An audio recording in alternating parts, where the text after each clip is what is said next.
बड़ी मजे की बात है। एक ही मुहूर्त में जन्म लेने वाले बच्चे, उनका भाग्य जुदा जुदा क्यों होता है? एक ही माँ बाप के बच्चों का भाग्य पृथक पृथक क्यों होता है? इसके पीछे क्या कारण होता है? एक राजा के द्वार पर साधु भिक्षा लेने आता था। राजा ने साधु से प्रश्न पूछा, साधु बाबा ये बताओ, एक ही मुहूर्त में जन्म लेने वाले बच्चों का भाग्य जुदा जुदा क्यों होता है? वो साधु कहता है, इसका उत्तर मुझको मालूम नहीं। उत्तर नहीं मालूम है, भिक्षा मांगते हो, कुछ तो ज्ञान होना चाहिए बाबा। बोले उत्तर मुझको नहीं मालूम है, लेकिन ये मालूम है कि इसका उत्तर कहाँ मिलेगा। बोले कहाँ मिलेगा? बोले पूर्व दिशा में एक पहाड़ है, उस पहाड़ पर एक आदमी बैठा है, साधु जैसा कपड़ा पहने हैं, इसका उत्तर वो दे देगा। राजा पहाड़ पर पहुंचा, पहाड़ पर बैठे हुए साधु जैसे कपड़े पहने हुए व्यक्ति से पूछा कि एक ही मुहूर्त में जन्म लेने वाले बच्चों का भाग्य जुदा जुदा क्यों होता है? एक ही घड़ी में जन्म लेने वाले लोगों की किस्मत अलग अलग क्यों होती है? तो उसको देखा तो आग के अंगारे बुझा बुझा कर खा रहा था। राजा ने सोचा ये पागल उत्तर क्या देगा, जो आग के अंगारे बुझा बुझा कर खा रहा है, लेकिन फिर भी पूछ लेता हूँ। तो उसने कहा कि इसका उत्तर मैं नहीं दे सकता हूँ, और ऊंचे एक पहाड़ है, वहाँ चले जाइए, वहाँ इसका उत्तर मिलेगा। वहाँ भी एक साधु जैसा बैठा है। राजा उस पहाड़ पर गया, ऊंचे चढ़ गया, बैठे हुए साधु भेष में एक व्यक्ति को देखा तो अपने शरीर का मांस नोच कर खा रहा था, पागल जैसा था। यही प्रश्न पूछा, एक मुहूर्त में जन्म लेने वाले नर नारियों का भाग्य अलग अलग क्यों होता है? उसने कहा इसका उत्तर मेरे पास नहीं है। आप यहाँ से पहाड़ से नीचे उतर जाओ, एक गांव आएगा, उस गांव में एक 8 साल का बालक है, वो बीमार है, और वो तुम्हारे प्रश्न का उत्तर देगा। राजा पहाड़ से नीचे उतर गया, उस गांव में ढूंढा 8 साल का बालक कौन है जो बीमार है। उसके घर पहुंचा, लोगों ने बता दिया इनका बच्चा बीमार है, बहुत दिनों से, 8 साल का है। राजा उनके घर गया, प्यासा पानी ढूंढता है, उत्तर पाने वाला प्रश्न लेकर के उत्तर की तलाश करता है। राजा पूछता है, क्या आप मेरे प्रश्न का उत्तर देंगे?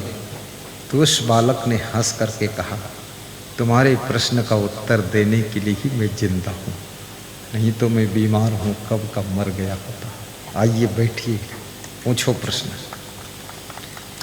आपकी जिंदगी के किस प्रश्न का उत्तर किसके द्वारा मिल जाए क्या पता है?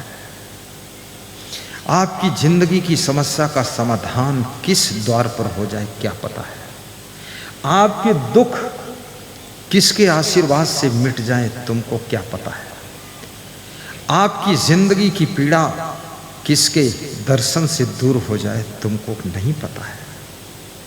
इसलिए संत महान पुरुषों का दर्शन करना चाहिए। राजा ने पूछा, एक ही मुहूर्त में जन्म लेने वाले बच्चों का भाग्य जुदा जुदा क्यों होता है? सगे भाइयों का भाग्य जुदा जुदा क्यों होता है? सगी बहनों का भाग्य अलग अलग क्यों होता है? तो उस बालक ने कहा, आराम से सुनो। एक तालाब के किनारे 4 भाई पिकनिक मनाने गए हुए थे।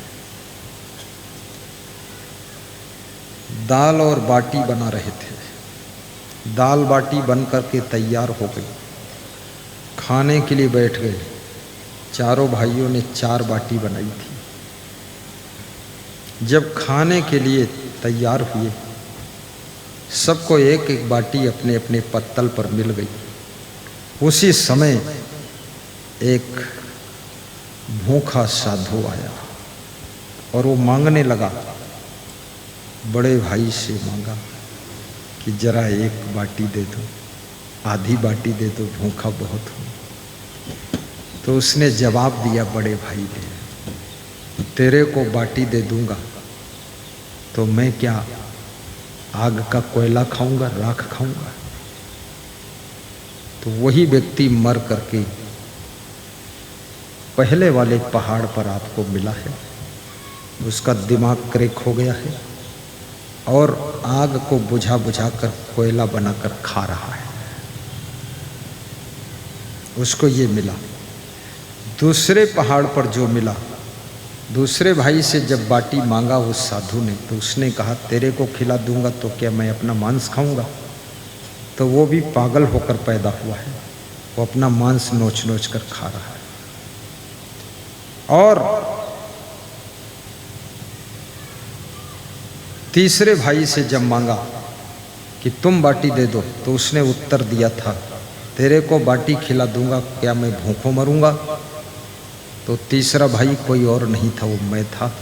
मेरे ऐसा रोग हुआ है कि मैं कुछ खा ही नहीं सकता, भूखों ही मर रहा हूँ।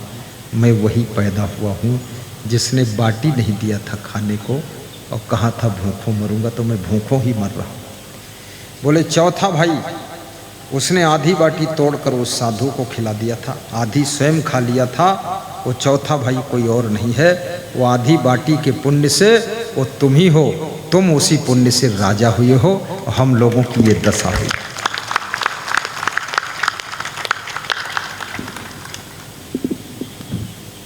भूखे को भोजन, प्यासे को नीर, ऐसा करते संत कबीर। जो तो आया जगत में तो ऐसा कर ले, कर साहिब की बंदगी भूखे को कछु दे। कोई प्रेम का भूखा है, उससे प्रेम से बोल दीजिए। आपके पास में 3 प्रकार के लोग रोज आते हैं, मिलते हैं। एक तो भाव लेकर आदमी आता है, दूसरा प्रभाव में आता है, तीसरा अभाव में आता है।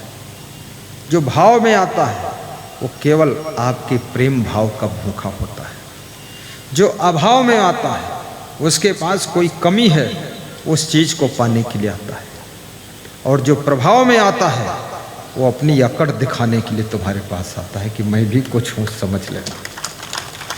भाव, अभाव, प्रभाव, ये 3 ग्रेड के लोग तुमको रोज मिलते हैं। जो भाव में मिले उसको प्रेम दे देना, प्रेम भाव कर देना। जो अभाव में मिले उसे सहयोग दे देना। जो अपने प्रभाव के अहंकार में मिले उसको नमस्कार करके जाने का रास्ता दे देना। छुट्टी।